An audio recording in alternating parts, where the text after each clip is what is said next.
Hello, everyone. It's Jamal Thomas. Welcome to the Progressive Soapbox.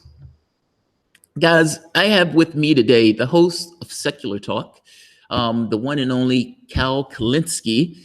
Like I said, I've told Cal before I started, but I'll say it again. I've watched his show for a while. It's on and off for a while. And I've liked the show for a very long time. So it is a pleasure to have Cal Kulinski on the show. Cal, please tell the audience hello. Hello, everybody, and hello to you, man, and thanks for having me. I told you this just before we came on air, but I like what you're doing as well. I think you've released a lot of awesome videos.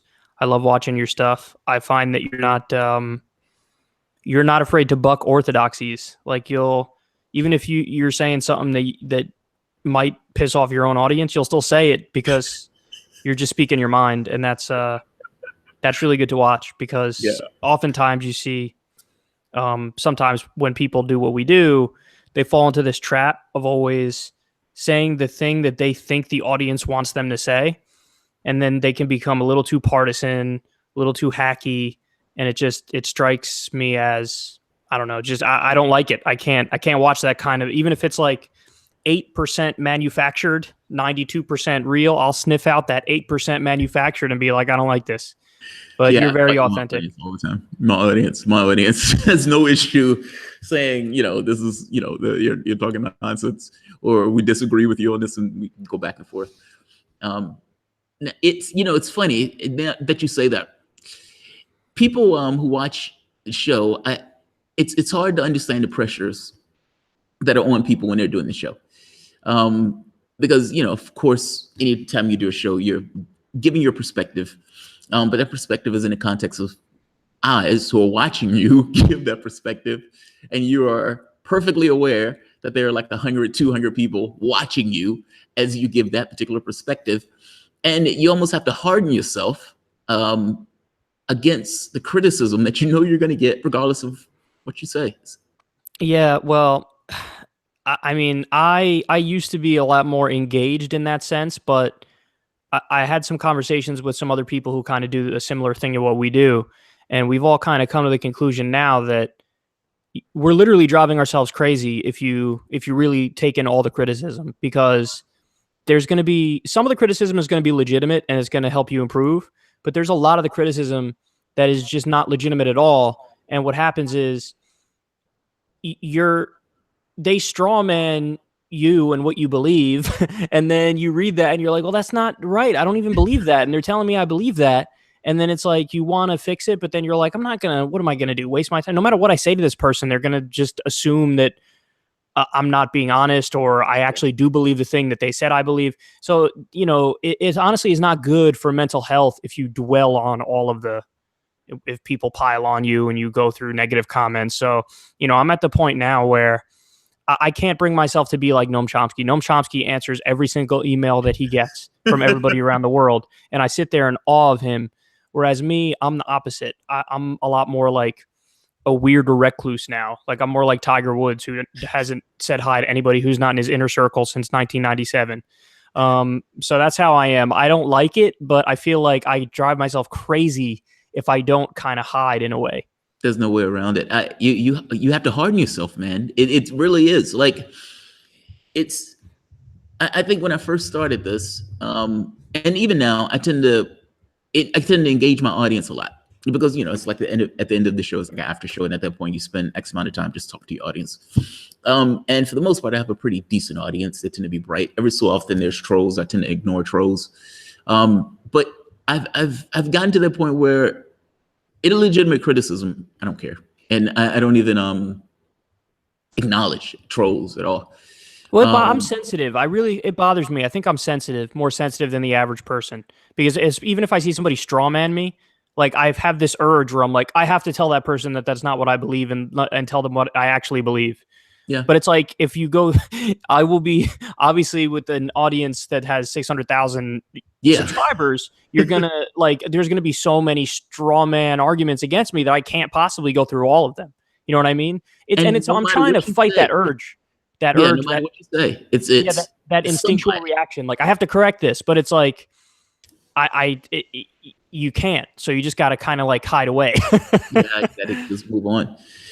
Secular talk. So why that? There was a woman who was standing on the side of the road one day. My wife and I, at the time, I think she was just my girlfriend, and we're driving by, and she had a sign saying, "Don't vote for Obama because Obama was supporting gays." Now, this fascinated me, and I had to immediately pull the car over and ask her, "Why are you holding this sign? And of all the things in the world that you could be out here protesting, why this? Why is this the thing to which you find to be standing outside on this day?" Why secular talk? I'm curious about this one too. Why this? Of all the things that you could have called your particular show, I mean, after all, you naming your show is christening your show. And this is not going into the Jordan Peterson argument, where was it Peterson? The religious guy that you were having a conversation with. No, Jesse Lee Peterson. Jesse Peterson, yeah. He sounds like he's been hitting the head with football. Like he has this. My wife was like, "What's wrong with him? Why is he talking that way?" But I am curious about the name itself. Why secular talk? Why distinguishing yourself in this particular item? It happened. It was in 2008. I was 20 years old, and I just wanted to start a YouTube channel and like do it as a hobby. And I was interested. I came to politics in a weird way because I started like reading the Richard Dawkins book, The God Delusion, around the same time that I was kind of interested in like Noam Chomsky. And I tried to read Noam Chomsky on anarchism when I was way too young. And I basically digested like 1 out of every 12 lines and nothing, didn't retain any of it. But basically I was really interested in it. And then also I was kind of fascinated at that time. I would turn on Bill O'Reilly's show, not because I agreed with it, but because I was kind of amazed by his ability to deliver a message. I thought he was like a really compelling speaker.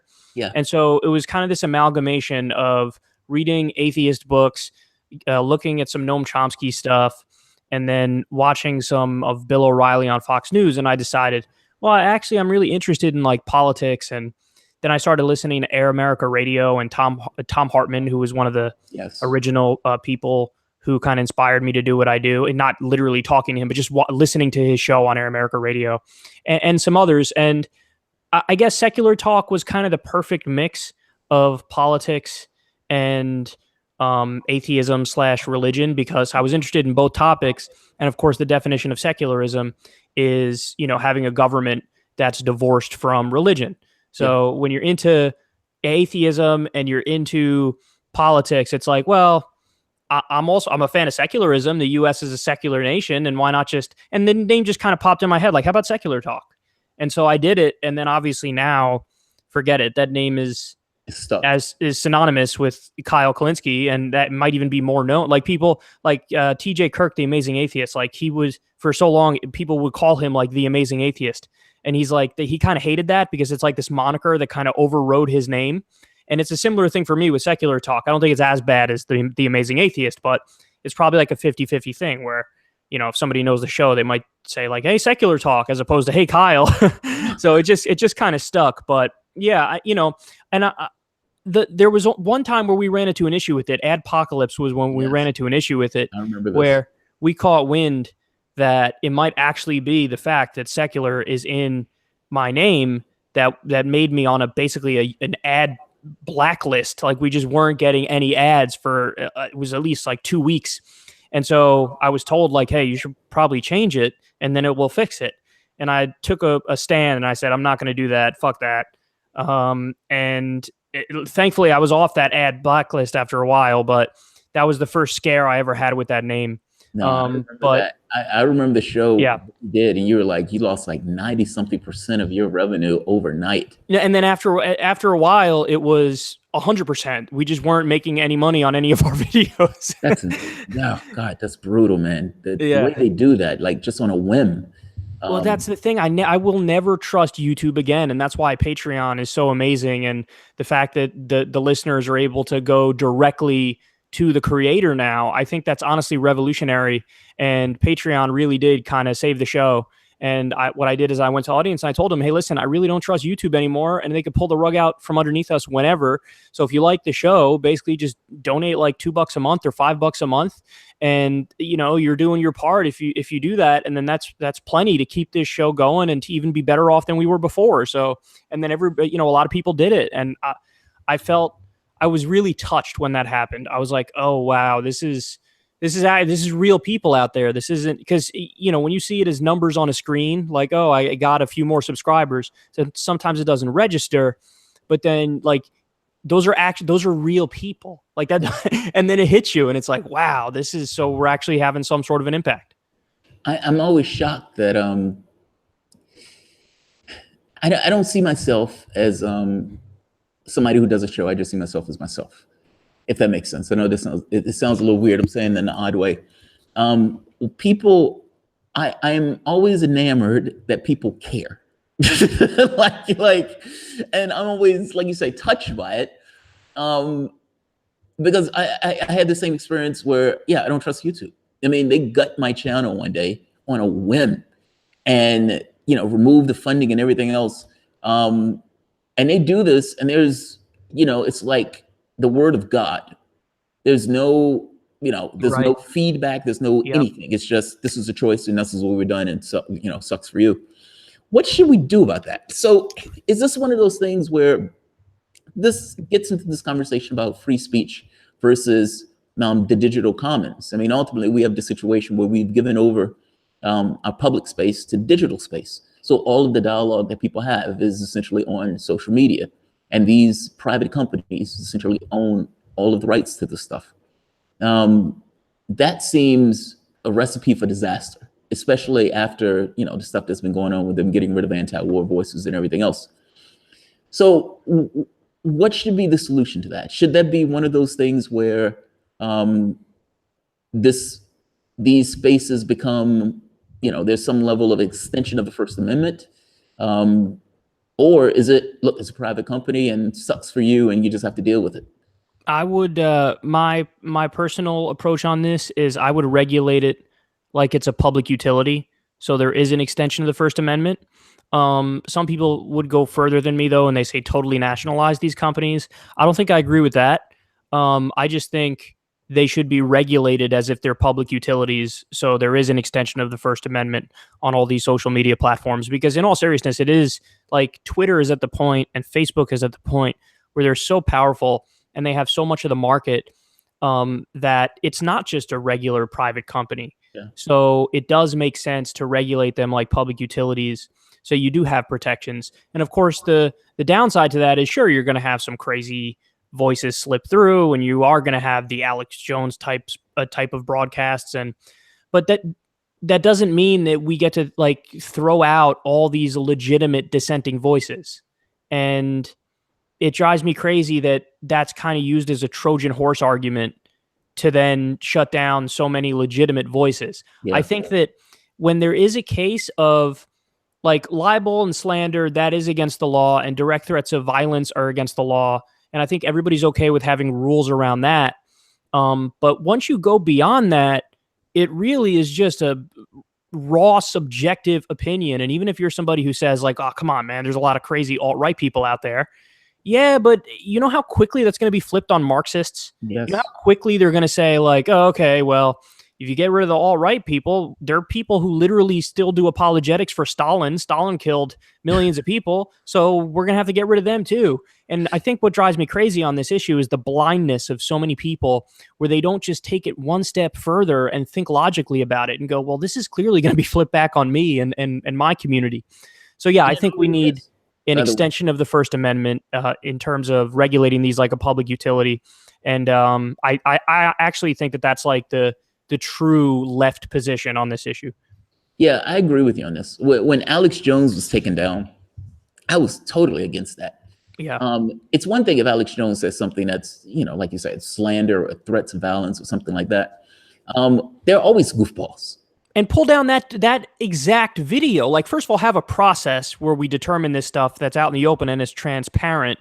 But if you do find like, okay, seriously, this one is in violation, like this is a direct threat of violence. Okay, well then pull down that video. the idea that you give somebody the internet death penalty, Yeah. like that strikes me as like such overkill.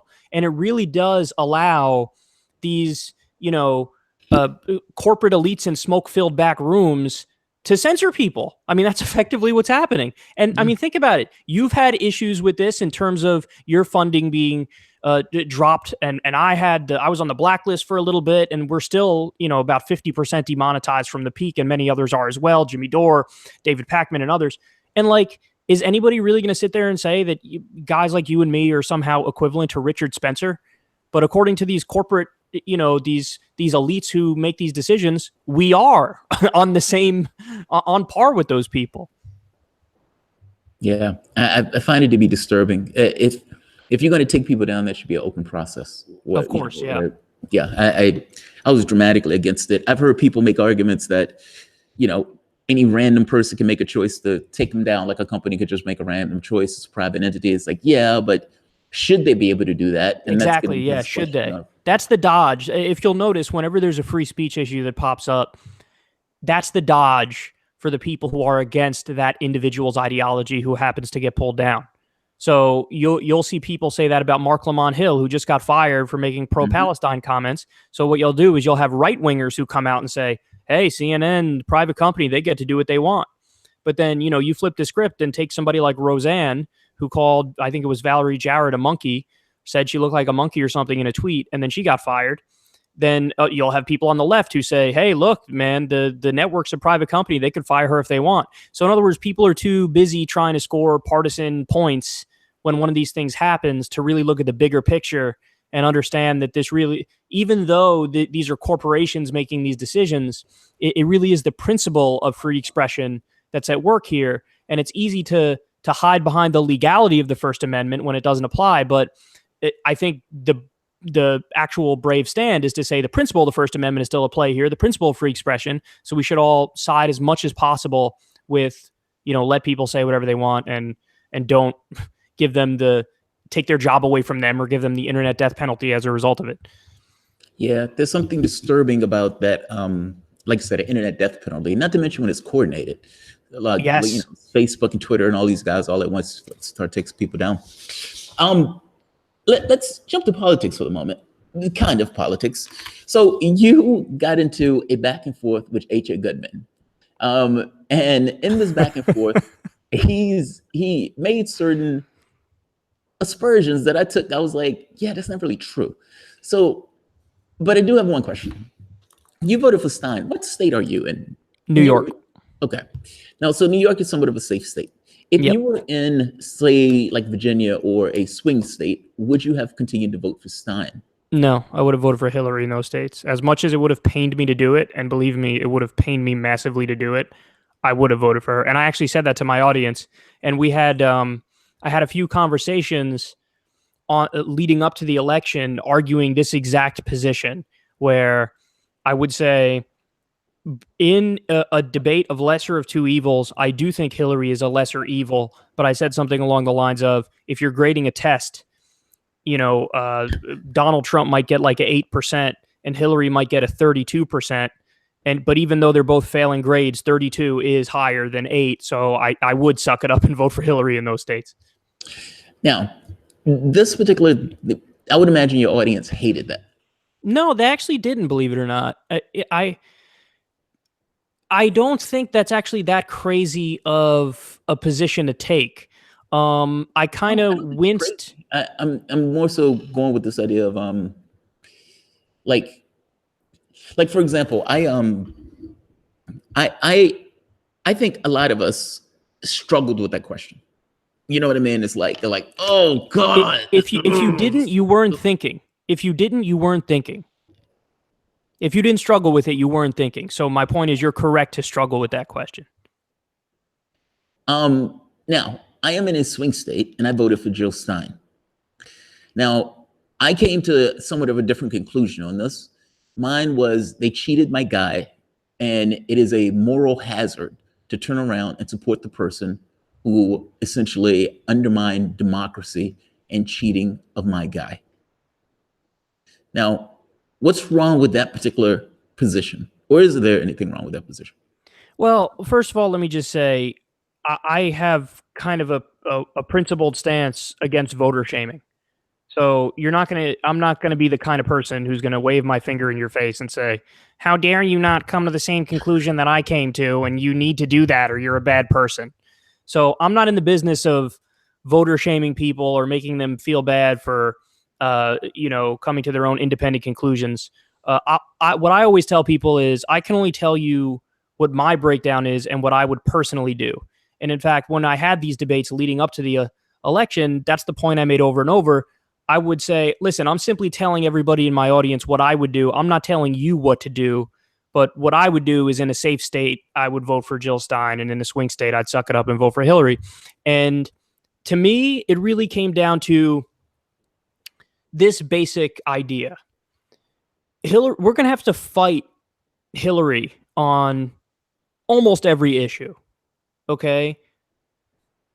But in the case of Trump, he's not pushable. Like Hillary is pushable. So you might actually get her to budge a little bit on certain issues.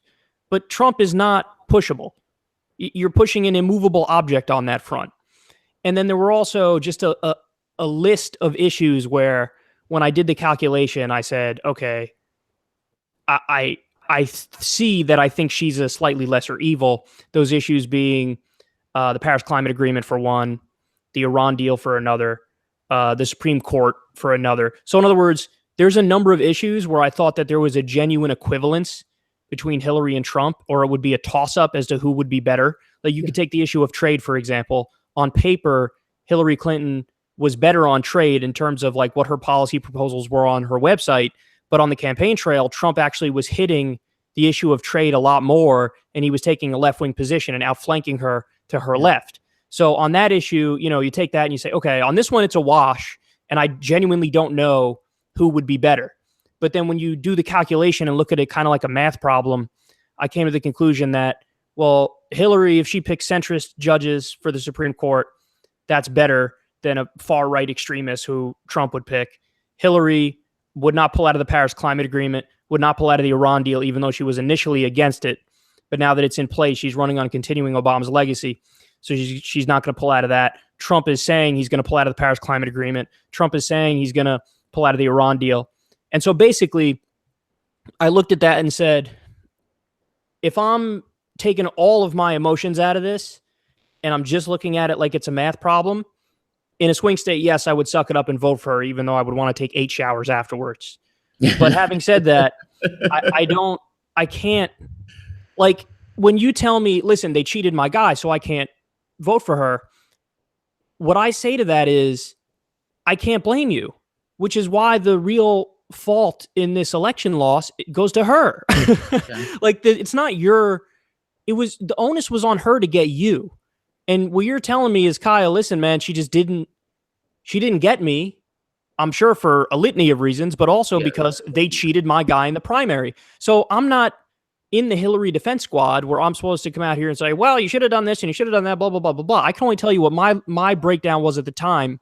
And all I could say is you telling me that just validates my idea that she was the one who fucked up. She's the one who didn't do her job to get you. And that was the problem. I was gettable. I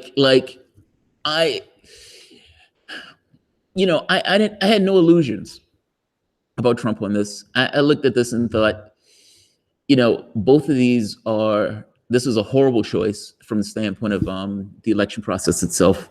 And I was stuck with this thing of the country itself is in an anti-establishment mood, and it wants something fundamentally different than what it's been getting.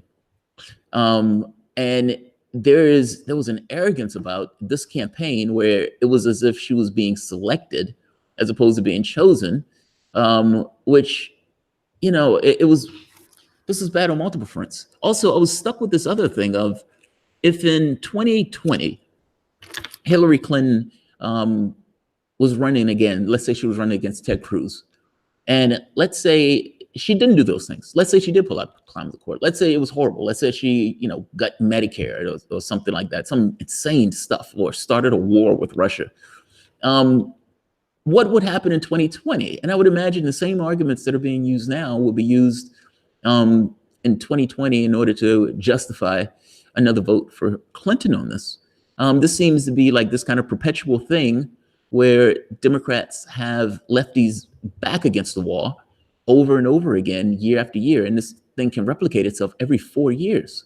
How do you ever get any kind of change or any kind of difference in the system if you continue, if that vote is being made for the status quo corporate Democrat year after year after year?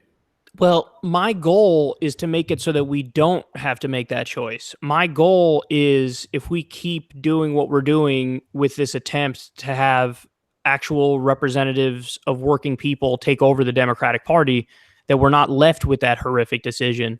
Because I think, honestly, I never bought into what I call the backlash theory, which is the idea that, okay, in order for things to get better, things have to get much worse. And that's why Trump won't necessarily be bad for the left and bad for the country, because historically that has not happened. And that's why I don't buy into that theory. So in other words, if you look at George W. Bush, for example, just an absolute disaster across the board, started multiple offensive wars, crashed the economy, set up a worldwide torture regime, did deregulation out the wazoo. I mean, the list goes on and on. Everything was horrendous. And what happened when he did that? Democrats trotted further and further to the right in order to be bipartisan and compromise with him and meet him in the middle. So the more we elect right-wingers, the more that Overton window shifts further and further right. So in other words, the idea that like, well, hey, if Trump wins, then the left can be resurgent and, that'll give us like a clean start because it'll shake up the system and basically make it so bad that it has to get better. I never really bought into that, because historically, whenever you have horrendous Republicans in office, the Democrats just get worse in response.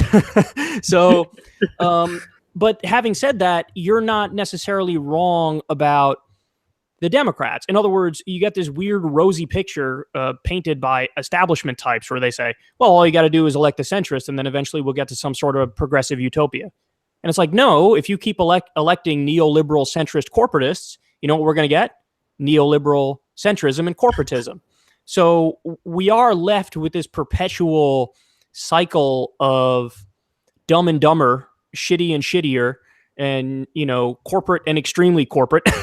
And so, but my answer to that is we have to fundamentally break that cycle. And then the debate becomes probably why we originally started this conversation, which I'm sure we'll get to in a little bit. What's the best way to make that come about? Yes. What's the best way to get to a point where we actually have a choice between somebody who's going to represent the people and, some crazy Republican who obviously isn't. Just a lunatic knuckle dragger. So that brings me to Justice Democrats. You were one of the founding members of Justice Democrats. What was understand the impetus for it? It's like, all right, we need to stop electing these corporate attacks. We need to do something about this. When was that started, and what was, I guess you can say, what was the origin of that?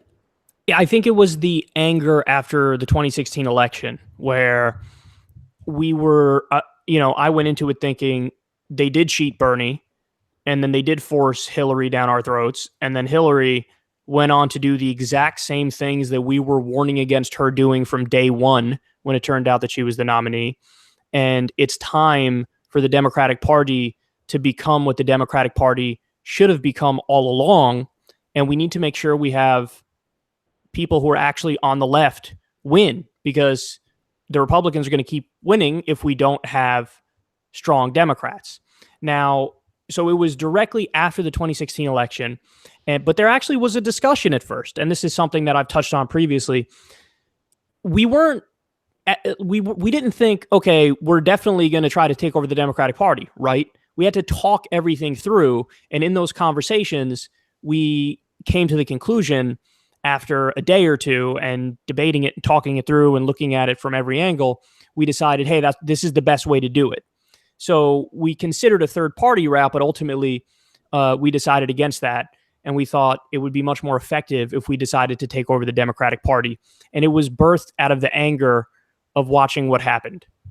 Yeah, we all have scars over 2016. Yeah. But the thing is, and I'm sure you feel the same way, if Hillary won, it's not like I would have been happy. I just would have been like, okay. You know what I mean? It's like when Trump won, I was mortified, but if Hillary won, I still would have been like, all right. It's funny when she won. I mean, when she lost, it was like, oh my God. But simultaneously, it was like, good. Yeah, no, it was a little bit of told you. That's what I felt. Because you go back and you watch some of the videos where I was talking about, first of all, I predicted Trump's victory when there only like 3 or 4 states had primaries and caucuses on the Republican side. I said, I think Donald Trump, it would be a minor miracle if Trump didn't win. This is when all the establishment pundits were not saying this. I came out and said he's almost certainly going to win. And then when we saw that it was going to be Hillary versus Trump, I did say my first segment was warning that Donald Trump is in my mind the favorite. I think he's more likely to win because of how the campaign's going to go. And I said Hillary's going to run on a bunch of platitudes and cliches, and she's not going to say anything. And when she does manage to say anything, it's going to be something pivoting to the right and pissing off her base. And Donald Trump is going to hit her over the head with fake populism, and he's going to hit her over the head with her corruption, and it can come back and bite her in the ass. And that's what happened. That's exactly what happened. I mean, people wanted something different. The thing is, I know you said that people don't necessarily, just because you get a strong Republican, that's a horrendous, that you don't necessarily get this kind of strong Democrat. I think more so failure creates the possibility for change. And, it's her failing to this degree, to some degree, created a potential that I don't necessarily think was there prior. Like, do you think that the failure of Clinton in this gives lefties, and I know this is to some degree because of Sanders, he's created this kind of left of space for the standpoint of progressive dialogue and progressive language, especially from the standpoint of Medicare for All, he's opened this kind of space. But if she would have won, that space wouldn't necessarily exist. But do you think that at all? Here's the thing about that. We need to make it so that that's the case. And I've come to realize this recently. Like, the fighting is never going to be over. Like, even if we had a Democratic Party that was all Justice Democrats, we would still need everybody to kind of stay involved and call your Congress people and complain when they're not doing what you want them to do and hold their feet to the fire and do various forms of activism, because it's true that even when you elect like relatively good people, the system itself is somewhat corrupting. Yeah. So we just can never take our eye off the ball. I take your point in that, yes, it's possible that Trump winning did fire up the left more, but I think the problem is it's like Donald Trump takes the ball and runs 100 yards in one direction, and then we like go and meet him there and then run 5 yards back in the other direction and say, see, now we're fighting. And it's like, well, yeah, but you just lost 95 yards, dipshit. So it's like, it's true that energy is there, and that potentially would not have been there if Hillary Clinton won. But even with that energy there, ultimately, it seems like it's more useless with him in power, because he has no problem just telling everybody to fuck off and continuing to do the worst kind of an agenda. But in a world that makes sense, and this is the world that we have to create, but it's going to take a lot of hard work, it needs to be the kind of world where even if Bernie Sanders wins, we all stay super involved, because it's not like he wins and then, okay, boom, we're all set and we're going to get Medicare for all. It's like, okay, he wins, and then guess what? You're going to have the establishment fights back, and the establishment is going to organize in an even stronger way, and capital is going to line up against him, and they're going to pull out every single dirty trick in the book, and they're probably going to try to Me Too everybody who's slightly left of center at that point. You know what I mean? Like, there's going to be a coordinated attack, but we need to live in the kind of world where this public pressure for stuff like Medicare for all and living wage and ending the wars and all that stuff, like, we need to ramp that pressure up even when we feel like we get small victories, because it ain't over till it's over. You know what I mean? Like, it ain't over until we actually get Medicare for all implemented. And we're a long way away from that, even though 70% of the country wants it. Yeah. And that brings me to the JD thing, the Justice Democrats thing. My rule is support the candidate that represents your interests. And within the context of that, there are red lines. So for me, Medicare for all is a red line. It's this idea of supporting any candidate that doesn't support Medicare for all seems to be a fail. And the reason I say that is because if you're willing to support a particular candidate that doesn't necessarily represent your interests, then that candidate is not going to represent your interests. Like it's this thought of, if you want some level of change, you have to be willing to have a clear and bright line. The idea you have dollars or pitchforks. And I would give you credit in this case. The Justice Democrats seem to have brought pitchforks, which I like. And I absolutely agree with you that people need to stay super engaged regardless, because at the end of the day, you need some level of pressure on the system itself, because otherwise, the system just kind of, like you said, it creates bad outcomes just in the way that the system operates. Do you believe that JD is boarding the ship? And what does success look like in the context of the Justice Democrats boarding and taking the ship? So to answer your question, yes, I do think that we're in the process of boarding the ship. I don't think it's going to be easy. I think it's going to be a long, dirty, bloody fight. But yes, I do think we're in the process of boarding the ship now. But I just want to take a step back real quick to talk about this strategy. So there's a couple questions here. One of them is an instinctual question, and another one is an empirical question.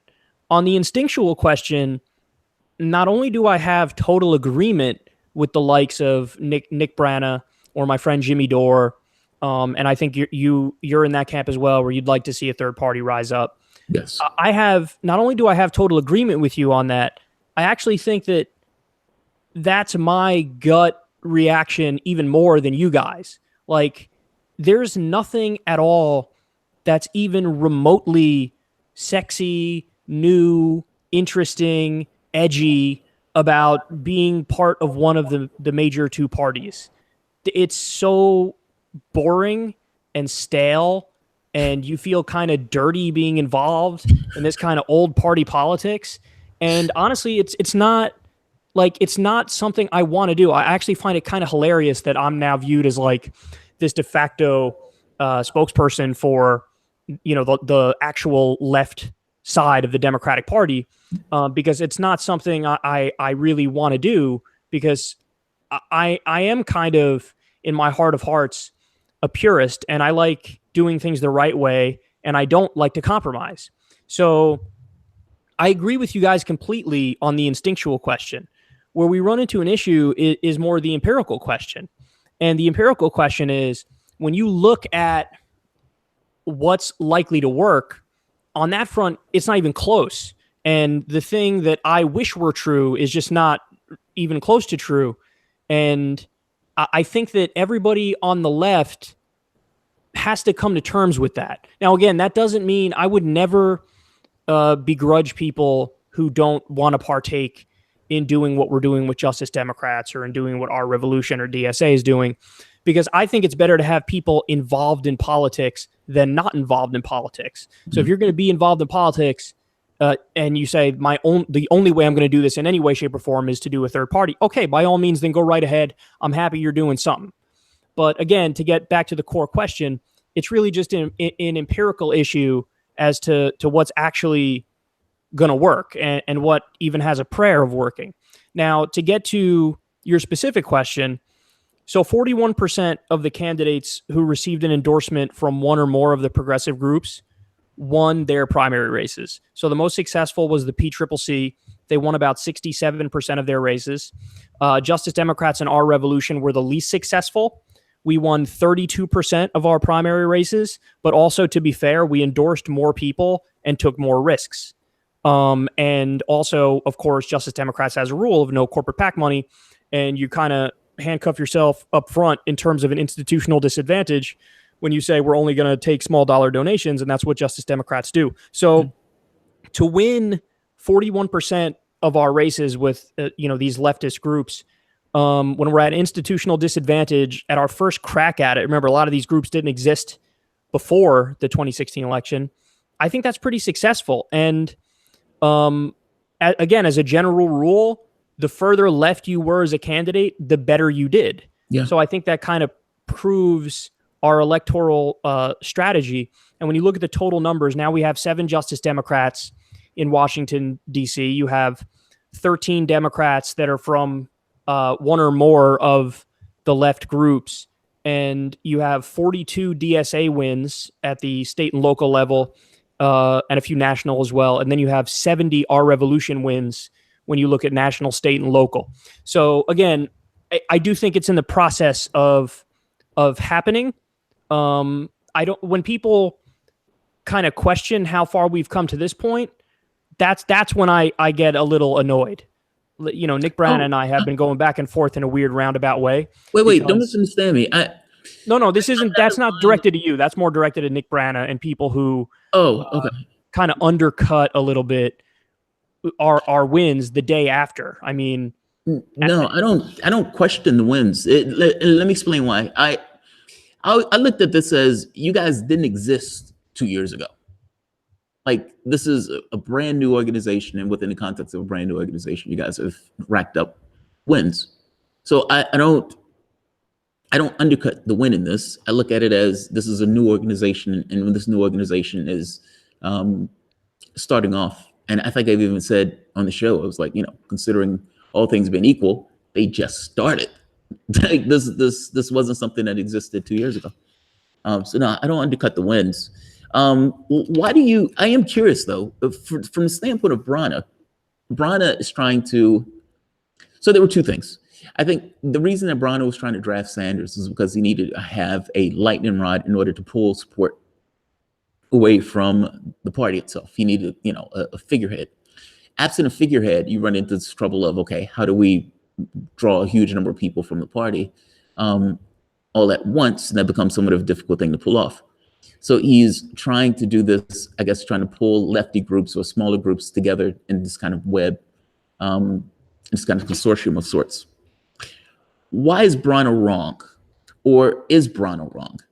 Like, Branagh's main thesis is the Democratic Party will never change. That is not something that you can, the structure of the party itself is not built to get any real progressive change. And any notion of trying to take that over, it's going to essentially fail utterly because they're going to fight you tooth and nail during the process. Is he wrong? Yes, he's wrong. And I think that last point is the point that fundamentally ended up getting under my skin, because if you're married to that idea that the party's not reformable and it's not even possible, so why even bother trying, then you're going to work backwards from that conclusion, and you're going to end up kind of downplaying and undercutting really important progressive victories when they happen. And that's pretty much exactly what he did. I mean, it was just like a few days after the election, he tweeted something out and somebody sent it to me. It was like this meme or something where it says like this big monster with his hands up in the air, like, yes, making this like this posture. And then you have like somebody bending down in front of the monster, like giving it a sword or giving it some sort of gift or something as if to hand it over. And it said, the monster said Democratic Party. And then the bending down thing said, like progressive energy. So it's like, oh, hand over all this progressive. And the thing that annoys me about that is it's just sloppy thinking to argue that, like, well, actually, no, for reasons X, Y, and Z, Ocasio-Cortez winning, that doesn't really matter that much. And Rashida Tlaib winning and Ilhan Omar winning and 13, Democrats from these different groups going to Washington, D.C. and now actually fighting on these issues like Medicare for all and free college and a living wage. Like, to downplay that, I think is fundamentally, even though I don't think it's his intent, I think fundamentally that ends up helping the right, because it might end up taking people and making them apolitical or making them not recognize a good thing when it comes by them. And I think that that's actually a relatively dangerous thing. Now, again, I don't think he's doing that on purpose. And I want to be clear. If you're somebody who says, listen, I'm either going to do the People's Party stuff or I'm not going to be involved in politics at all, then what I would say to you is, yes, go ahead and do the People's Party thing. I'm not going to define myself as being against people who agree with me on the actual goals. But I think the thing that annoyed me about what he did is exactly that. He is undercutting people who agree on the goals because he's married more to the method than he is to the results. And I care more about the purity of the results than the purity of the method. He seems to care more about the purity of the method than the purity of the results. And what I'll say on how I know he's wrong and how it's, again, this is an empirical question more than anything else. Just look at the results that already exist. There are 32 third parties that exist that have ballot access to one extent or another on the federal level. And of those 32 parties, you know how many politicians have actually made it to Washington, D.C.? 0. And even taking the best example of success, the Green Party, they have, how many seats do they have in Washington, D.C.? 0. They have 0 in the House, 0 in the Senate. They have 0 governors. They have 0 in state upper houses. They have 2 in state lower houses. Now, again, I'm not pointing this out to shit on the Greens because I support everybody who supports the policies that I'm in favor of. What I'm doing is making an empirical point about how successful they've been in their attempt to really change this country. And you could be the biggest supporter of them in the world. I've voted for more Greens in my life than I have Democrats. But again, this is a factual question, and they've just failed on that front. And I see no point in, ignoring that reality because, I care more about the purity of the method than the purity of the results. And even when you look at independents, there's a grand total of 3 in Washington, D.C. So when you look at all of this, plus the institutional biases against these parties, again, it's flat out rigged against them. If you're going to come to me and say, well, a third party route is better than taking over the Democrats, first question I ask is, okay, what's your plan to unrig the system? And if you're not having that conversation first, then you're just not serious about electoral politics. Is it fair to say to some degree that you don't necessarily have to get elected in order to influence the system? Like, can an argument be made that if you want to save the Democratic Party to some degree, you need to be willing to leave the Democratic Party? No, I think in order to take over the Democratic Party, our initial reaction whenever we have a setback needs to be, okay, no, now we need to fight harder and we need to get more involved and we need to not take no for an answer. And I noticed that there's this problem that we have on the left, and I think it's a problem that the right, generally speaking, doesn't have. And that problem is whenever we hit a roadblock, since people on the left they're more likely to be independent thinkers, when we hit a roadblock, the gut reaction is, well, this is all bullshit. Fuck this. Why am I wasting my time? I'm going to go do something else. And whereas whenever there's a roadblock that people on the right hit, I feel like their gut reaction is, okay, well, now we need to get more involved so that we get the outcome that we want. So, and I forget who made the argument, but they said on the left, it's like herding cats in order to get us organized. Yeah. Whereas on the right, they're like a bunch of puppy dogs who are like falling in line and they're ready to just follow the path that's going to work for them the best. And I noticed this, for example, when the establishment checkmated us on Speaker of the House. So, and I know because I feel the same thing everybody else feels when that happens. When you see like so it's either Nancy Pelosi or somebody on the right. Are you still there, Jamal? Yeah, I'm here. Okay. You went away in terms of your picture. Where's my picture? So it was Nancy Pelosi or somebody to the right of Nancy Pelosi ultimately became the last 2 choices for Speaker of the House. We wanted somebody on the left to mount a charge against her, and that didn't happen. And so this is an issue where the establishment checkmated us, and it's like, okay, well, the best you're going to get is Nancy Pelosi. And then a lot of people, again, totally understandably, were like, well, fuck this. This is crazy. She's a clear corporatist, and then somebody else is going to be an even bigger corporatist. I don't like this choice. I don't want to play this game anymore. But again, the reaction that actually makes sense is we need to harness those negative feelings that we got, and we need to take a lesson from that and realize, okay, well, this means we should have mounted a progressive charge. We should have been more involved. We should have all called our Congress people. We all should have picked a specific politician to become the next Speaker of the House, rallied around that person, and we should have been more organized and more involved, as opposed to sit back, see what happens, and then when something goes wrong, say, fuck this, I want to quit. And I think that that sentiment is unfortunately exploited in a negative way many times, where that feeling of like, okay, fuck this, I don't want to play this game anymore. A lot of people become apolitical, and then when you become apolitical, you make it so that the establishment definitely wins on the Democratic side, and of course the Republicans will win as well. I feel you. I agree. I guess I agree and disagree. I don't know what's going on with my camera. I guess I agree and disagree. So the part that I agree with, yeah, I don't necessarily think you need to pull out of the political process from the standpoint of being apolitical. That said, I do think there should be a red line from the standpoint of supporting people that don't represent your interests. Like, for example, right now, Ocasio-Cortez, and I don't necessarily begrudge her for this, but she's been put in this weird situation where choosing Nancy Pelosi as somebody who's essentially worse. You know what I mean? Now, and being hobbled in that, Nancy Pelosi, the person who she's supporting, is essentially going to trying to push through PAYGO, and not just PAYGO, pushing through this thing of 80%, where they wouldn't necessarily raise taxes on the bottom 80%, which is just a Trojan horse in order to stop Medicare for all. Ultimately, they're putting through an agenda to prevent lefties from putting through their agenda and getting lefties to support the main candidate that's going to implement this particular process.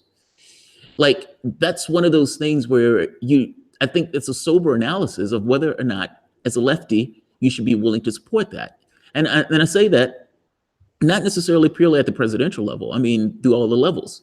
When, for example, Joe Manchin voted like 60% with Donald Trump. Should a lefty really vote for Joe Manchin? Like, certainly the solution is not just voting for any random Democrat. Well, no, I'm not in that camp. I'm not in the camp of any blue will do. I agree with Nina Turner when she says any old blue just won't do. Yeah. But the point that I'm trying to make is broader than that. So when it comes to the Nancy Pelosi issue, the point is that was the establishment checkmated us on that issue. Okay. But the reaction shouldn't be, okay, now let's fuck this, I'm going to go do something else. The reaction should be, that means we need to be more involved and more intelligent in our strategy. So a bunch of the Justice Democrats, including Alexandria Ocasio-Cortez, they ended up saying, okay, you know what? We don't have a choice on this one. It looks like Nancy Pelosi is going to be the furthest left possible option, as crazy as that sounds, for Speaker of the House. But in the process of saying, okay, Nancy, we support you, they extracted stuff from her. So they got important committee appointments where now you'll have actual lefties craft legislation. Usually, historically, it's certainly in recent histories, lefties are not given any serious committee assignments where you actually craft legislation. They're put in committees that have not much power. So that's one extraction that they got. Now, it's interesting you brought up the PAYGO issue now, because the news just broke about 2 hours ago. I don't know if you saw it yet. The left actually won in scrapping the 3/5 rule that they were thinking of implementing. So that was one of the things that Nancy was considering. Oh, well, in order to win, I got to cave to the no labels, third way, New Democrat types too. So what do they want? They want this rule where you need a 3/5 majority in order to basically do any progressive legislation, to ever raise taxes on the middle class at all, even if it's offset in other ways. Well, Nancy Pelosi backed off that. Why did she back off that? Because Pramila Jayapal and Alexandria Ocasio-Cortez and Ro Khanna and a bunch of the actual good Democrats in the Progressive Caucus twisted her arm, but also used their leverage in saying, we're going to support you to become speaker, but here are the things that we're going to get in return. So in other words, we need to be more Machiavellian in terms of working behind the scenes and getting the things we want implemented. And that's one of the underrated aspects of FDR and Lyndon Johnson, for example. And this is something that I think Republicans have done very well in the modern era, is that they'll twist your arm and use any trick in the book in order to get what they want implemented. And now we need to be at a point on the left where we're doing that. Okay. But then also when it comes to elections, the electorate, so people like us, we need to do the same thing with our candidates. So before you were talking about, listen, we need to have red lines. We need to have Medicare for all, for example, as a red line. I totally agree with that. That's what we need to do. We need to say, here are the issues that we care deeply about. And you are going to support these issues. And if you don't support these issues, then you are not going to win. And basically, my approach. Okay, go ahead. Yeah, I agree with that. I totally agree with that. Because I don't think I've called lefties the political abuse spouse of the Democratic Party. Now, I use that because I try to make this point that, it's like you beat me, you slap me, you sleep with the maid, and yet I'm still going to fix you a ham sandwich in the morning. So regardless of what takes place, at the end of the day, they end up voting for whoever the Democrat puts up. Now, I would say that's had a consequence. So after the 2016 election, you have people who were over eager in regards to accountability, meaning, every little thing that takes place, sometimes maybe a little bit overly so, they call the candidate on it. But they're behaving that way purely in response to what has taken place prior. It's not necessarily, they're creatures of their environment. They're just like anybody else. They're coming out of the environment, not necessarily coming out of a vacuum. They can't necessarily be faulted for that. But I think it takes both. So this kind of goes to the civil rights thing, like Malcolm X, Martin Luther King. You needed both to make that work. Martin Luther King being a peacenik was great, but Malcolm X scared the hell out of people. I would imagine in the political equivalent of this as being where there's a clear understanding that either, there's certain lines or you lose, while simultaneously being willing to work within the political apparatus to try to get change. I like the fact that they work with Nancy Pelosi in order to scrap it. I'm more so curious, though, that what happens if Nancy Pelosi said, look, I'm still going to do pay-go and I'm still going to do the 3/5 rule. Do they still support Nancy Pelosi? That's a good question.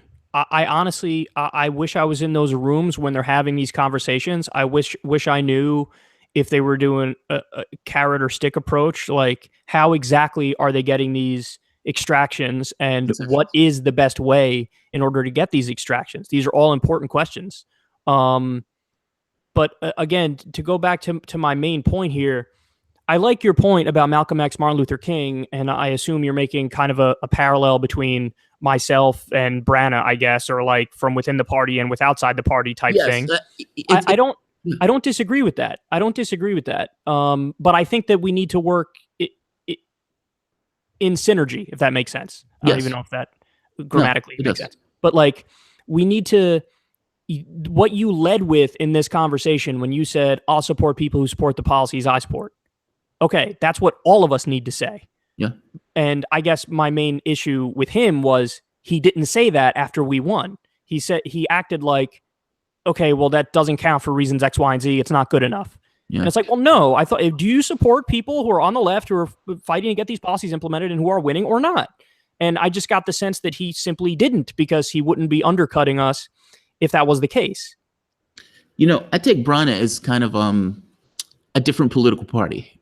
And it's like if you were looking at a different political party in the UK, where you have the SNP, Labour, Liberal Democrats, Tories, and if you talk to them, all of them have a particular different perspective and all of them will hate the other party. But then he doesn't support, but just be honest about that then and say, I don't support lefties wherever they are. I'm more married to the purity of the method, and I'm only going to be okay with it. Like, what happens if, for example, we get to a point where Justice Democrats literally makes up the majority of the Democratic Party and they're swashbuckling and getting through important policies like a living wage? Yeah. What happens then? Is he still going to be like, well, hey, it's not enough. Yeah, and that's the thing that annoys me is that, listen, and I don't want to pick on him, and I definitely don't want to pick on the people who are saying it's third party or nothing for me. Again, if those are the options in your own mind, then fine, more than happy to have you do it. I'm just saying be realistic and be factual about the results, because Justice Democrats and the People's Party were created at about the same time. There's 7 Justice Democrats in Washington, D.C. There are 0 People's Party members in Washington, D.C. And that's not some sort of cheap point that's an actual empirical breakdown, because he said to Jimmy Dore, hey, man, listen, I'm a social scientist, so I have to look at these things in as objective a way as possible. Well, there's some objective reality for you. And again, that's not just them. It's also Green Party. It's also any of the 32 third parties that we have in this country. So, and actually, we should probably get into some more specifics on that, because when we did our research trying to figure out what the best way for the left to win is, I learned a lot. And so, for example, the U.S., I didn't know this, but the U.S. apparently started with no political parties. And Washington basically had no affiliation. So I guess in the modern vernacular, you'd call them like an independent. And then in the 1790s, you had two parties that emerged. It was basically Hamilton versus Madison. And so it ended up being Federalists or Democratic Republican. And then a little over a decade later, we abandoned party politics again. So we had a few different eras in U.S. politics where there were no parties, and then there were two parties, and then we again went back to no parties for a little bit. But then in 1829, the Democrats and the Whigs kind of emerged as the two major parties. And then in the 1850s, it became the Democrats and the Republicans. And then, of course, there were, the political realignment in the 1960s, but it stayed those two major parties. And so no third party has won a presidential election or majorities in either house of Congress. And that's a really important data point to me, because that shows that strategy is probably not the best strategy. The closest that there ever was in 1912, when Teddy Roosevelt won 27% of the vote and 88 electoral votes running as a progressive. And then you had in 1992, Ross Perot won 19% of the vote, but no electoral votes, running as an independent. So, but that's the closest that they've ever gotten. And the answer is actually really simple as to why that is. It's not because there's not the will for that in the country. In fact, quite the opposite. There is the will for that in the country. It's about 60%. It's consistently been about 60% of Americans that have always said, I wish we had a viable third party option. But the reason why that never comes to fruition is there's a giant institutional bias against them. We don't have a parliamentary system. We don't have proportional representation, which is basically a necessity if you really wanted to go down this path. We have a winner-take-all system, which kind of kneecaps it up front. And then, of course, there's the ballot access issue, which actually wasn't an issue back before the 1850s, but then it became an issue on purpose because the Democrats and the Republicans basically rigged the system. Yeah. So the ballot access issue. So now, to even try to become an effective third party, you have barriers you have to get over that are basically impossible. You need an army of lawyers who are well versed on this stuff. You need petitions with millions of people, and it's just rigged against them up front. So that's why I want everybody to be more realistic about it. I want to be clear again. If you only support that way, or you say it's this or nothing, fine, then do that, and I'll support you if you're fighting for the right policies, but just be serious about the empirical reality of the situation and whether or not it will work. By my calculation, looking at the history of it, looking at the barriers that are in its place, it just simply is not going to work. And even though what we're doing with Justice Democrats it's also rigged against us, but the difference is it's slightly less rigged. We don't have the ballot access problem. We don't need the millions of signatures. We don't need the army of lawyers in order to help us. We don't have the same track record. In one election cycle, we beat the Green Party and independents and all third parties combined. One election cycle.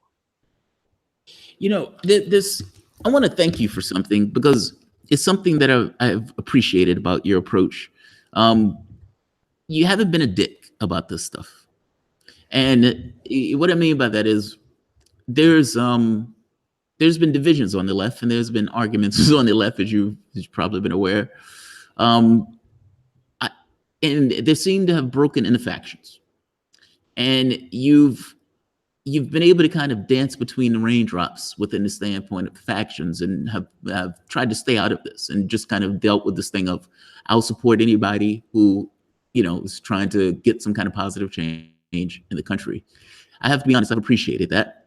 And I guess I'm saying this in the context of their voter shaming, because, it's like, how are you going to shame somebody for their vote? It's a representative of government or not.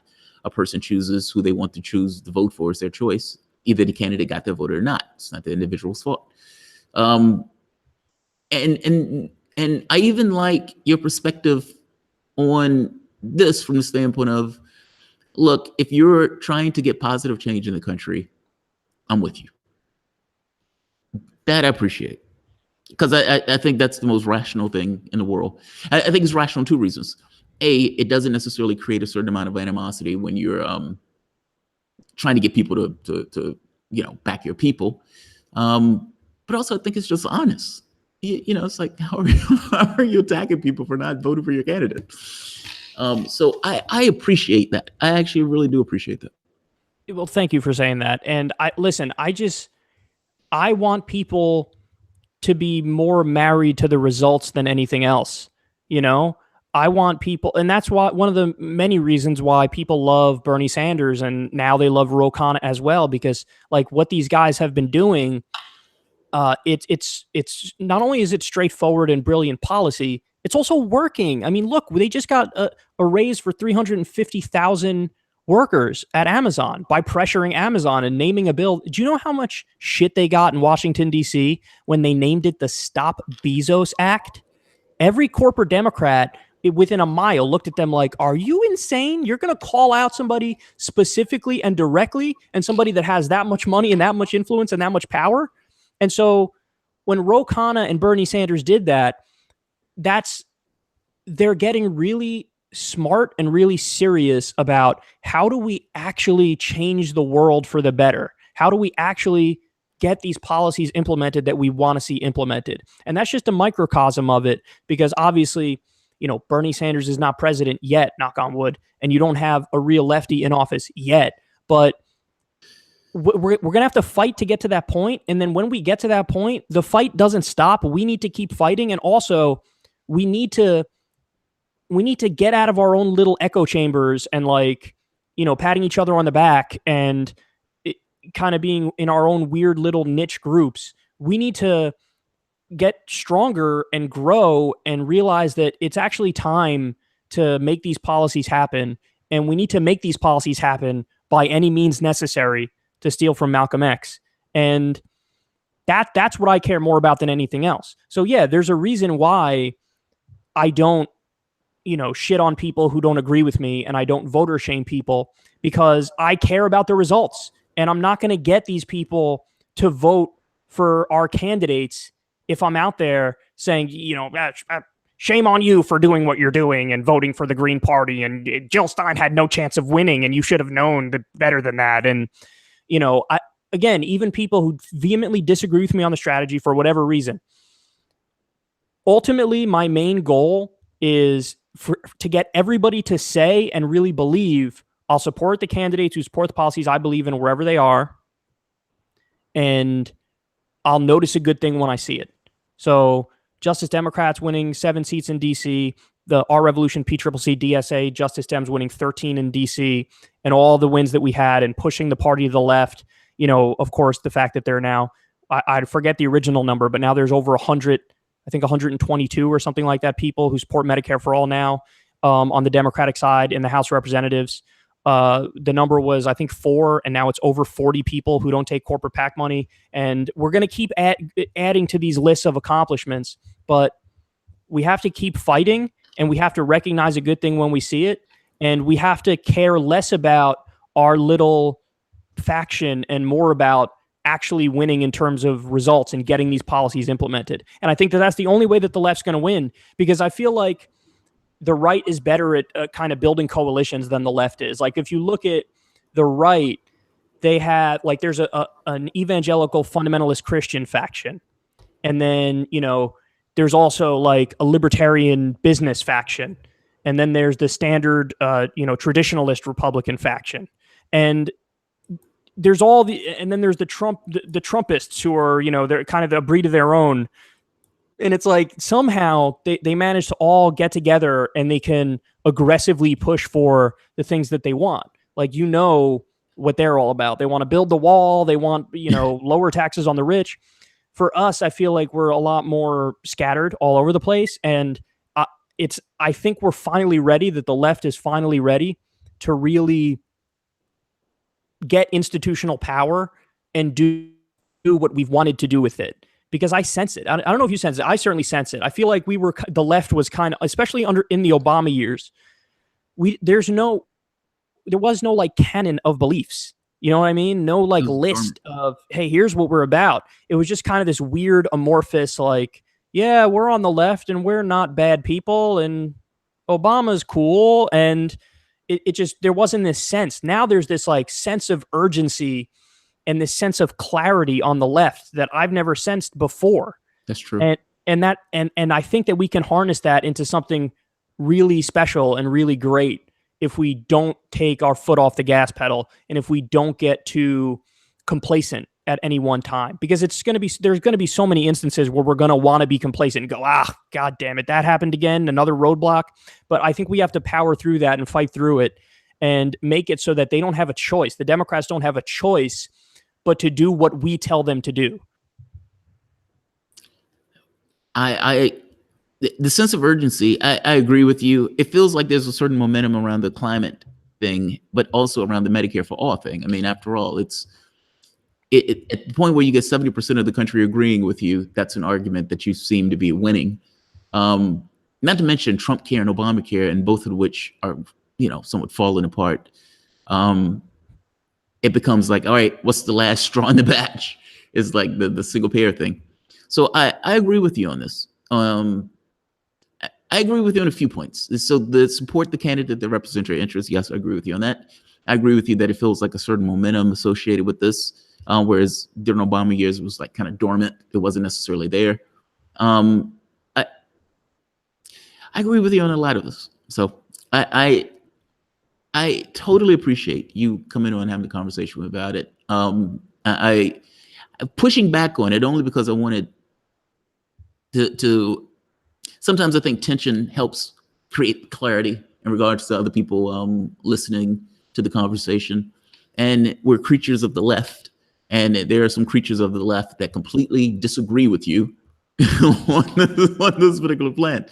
Listen, and again, that's fine. If I still haven't convinced them, again, let me just say, then they let them keep doing what they're doing. If your whole thing is, listen, I do the Green Party and that's it, by all means, go right ahead. If you only do People's Party, by all means, go ahead. I'm not stopping you. I'm just saying that in the process of that, just because you don't want to acknowledge it doesn't mean the facts aren't what they are and the empirical data isn't what it is, because that you're not going to escape. And I am going to win that argument 10 out of 10 times. No, I feel you. I think it's rational to say, like you said, if my guy is running and this guy represents your interests and the policy objectives is what you want, and not just what you want, if the policy objectives, if you believe the person is going to try to affect the policy objectives, then what's the hedge against supporting this particular guy? If that makes sense. It's like if Ocasio is running, just because she's running as a Democrat, I don't necessarily want to not vote for her, seeing she's going to represent my interests if I'm in that state. And by the way, as I've said before, and I truly do mean this, if I lived in a state with open primaries, I wouldn't be a Democrat. If I lived in a state that had open primaries and I could register as an independent and vote in the Democratic primaries as an independent, I would do that in a heartbeat. Yeah. But I live in New York and we have closed primaries. So that's another, like, I have to register as a Democrat. So again, I think that the main takeaway from that point is, like, I want everybody to be kind of ruthlessly pragmatic about the way we do all of this stuff, because what matters more is getting the legislative victories and winning on what really matters. The purity of the method is irrelevant and isn't a thing. So let's say we wake up tomorrow and for whatever reason, okay, People's Party is officially rolling and they happen to get more Justice Democrats elected, more People's Party members elected in the next election than we get Justice Democrats elected. I will not be out here saying, I don't care about those People's Party victories because they're not Justice Democrats victories. I will be the biggest cheerleader for them because, again, it's about being ruthlessly pragmatic. And I don't care how we get the victories, even if for whatever reason there's a giant wave of progressivism in this hypothetical world we're talking about in the Republican Party. Fuck, I'll join that charge too. So it's just a matter of, let's stop with the the silly factions and just care about the actual results. And when we don't get the results we want, that should be reason to fight even harder. And that should be reason for us to get more involved, not less involved. And then if we can somehow train ourselves to do that. Is there any situation where, and I'll let this be the last question, because it's been an hour. Is there any situation where you would look at this and say, you know what, it's unredeemable? There's, and it's kind of a question I have for Nina Turner. If she would have ever come on the show, she would have never come on the show. But where it's like, is there any situation where you're done with the party? And this was the kind of for Turner. We don't have that luxury. That's the problem, is that we don't have that luxury. In other words, that is not an option because any other potential path of victory is non-existent. Like, I don't think it's even possible for a third party to win, get the majority in Congress, win the presidency.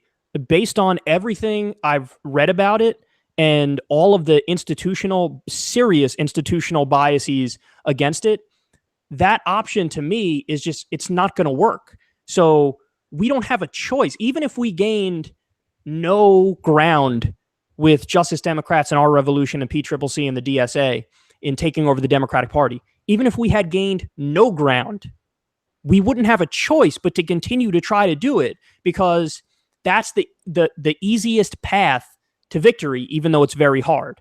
You see what I'm saying? Like, I feel like this is the main. I'm so happy you asked that last question, because this is the main point that I think people are struggling with, is that the whole Justice Democrats thing, it's not like we looked at a menu of equal options as to what we should do post 2016. It was like, oh, this is it. Like, we don't have a choice. This is the thing that we have to do. Like, again, nobody wants to do it. It's not sexy to be part of one of the major two parties. It's not edgy. It's not interesting. It's actually a really hard and annoying thing to try to get people to want to be interested when you did that. The establishment of that party did just screw over our candidate. They did do that. So with that being the case, again, the natural reaction is, God, I don't want to do any of this. I just want to check out of politics and get apolitical or do something else. But no, we don't have a choice, man. I mean, we don't have proportional representation. We don't have ranked choice voting. They don't even have ballot access. You have 0 out of 32 third parties in the country. 0 of them have made it to Washington, D.C. 0. So this is, again, it's not a question. We don't have a choice. They could spit in our eye and slap us across the face and keep screwing us. But our response to that has to be, oh, you're going to spit in my eye? How about I spit in yours twice? Oh, you're going to slap me across the face? How about I knuckle up and knock you the fuck out? Like that needs to be our reaction, because, again, we don't have a choice. If we really want to get these policies implemented, we have to take on the establishment head on, and we have to beat them at their own game. And that means we're going to have to get Machiavellian. We're going to have to get our hands dirty. We're going to have to take over the party. And we're going to have to, do a monumental effort. And we have to make the next generation proud. It's got to be one of those things where they look back at us and they're like we look back at the civil rights leaders and we're like, damn, look at what they did. They need to look back at us and go, remember when they fought and they were able to get Medicare for all, and they were able to get a living wage and free college, and they were able to end the wars and U.S. imperialism? Remember when they had to knuckle down and do that? Like, that's the thing, is that we don't have a choice.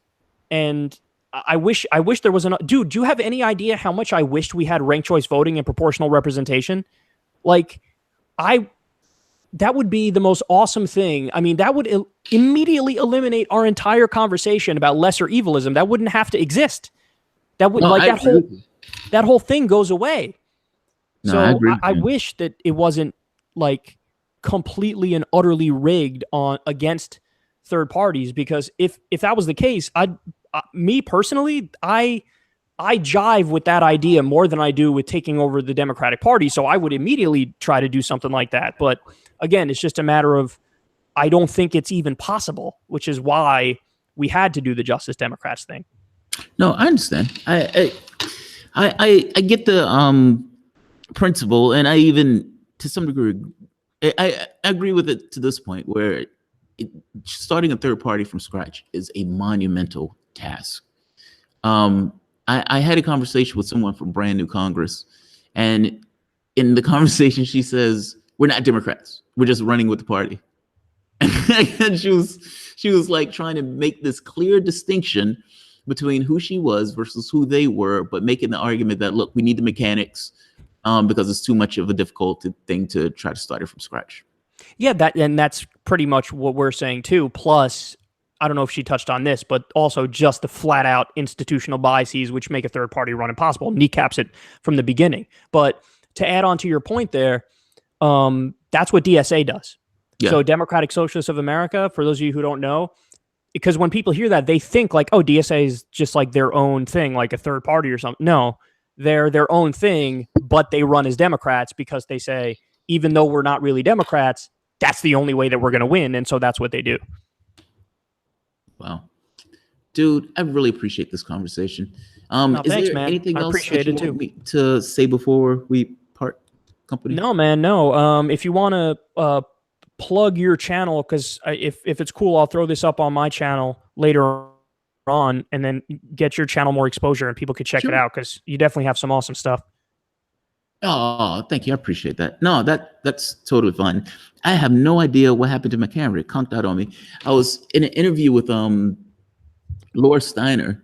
For whatever reason, I keep calling that woman Lauren Steiner, for like 3 hours, and the camera was no issue. No issue. And now it conks out. Oh, by the way, she wants me to pass on a message of please contact her. She would love to have a conversation with you. So. Okay, we'll talk more about that off air. All right, my man. I'm going to end this here. I need to figure out what's going on with my camera. Cal Kulinski, Secular Talk, everyone. I want to thank Cal for coming on to the channel. I really, really do appreciate this. So thanks for having me, man. I appreciate it. All right, guys. If you enjoy the content, please feel free to share, like, subscribe, and you can always support through PayPal or Patreon. Thanks all. All right, and we